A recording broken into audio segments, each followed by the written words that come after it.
आमा, तिम्रो काखमा बस्ने सपना अझै मनमै अड्किएको छ। तिम्रो अङ्गालमा रुन पाऊँ भन्ने चाहना अझै साससँगै बगिरहेको छ।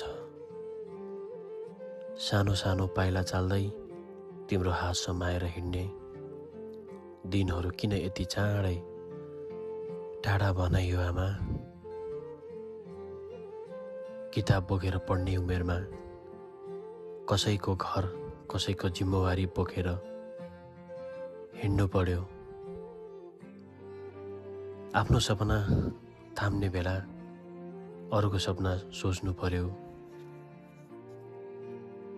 आमा, मनभरि तिम्रो माया छ, मनभरि सन्तानको माया पनि छ। तर कहिलेकाहीँ मनले सोध्छ, मलाई माया गर्ने मान्छे किन खाली जस्तो लाग्छ आमा। तिम्रो सम्झनाले मन भिजाउँछ, आँखा आफै रसाउँछ र चुपचाप मनले भन्छ, आमा अझै तिम्रो सानो छोरी नै हो, छोरी नै छु।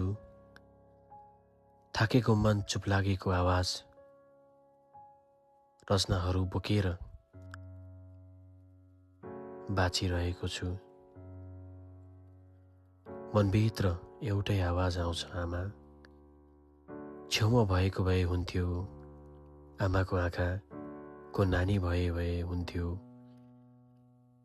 आमा, तिम्रो छेउमा भए हुन्थ्यो, सब ठिक हुन्थ्यो आमा।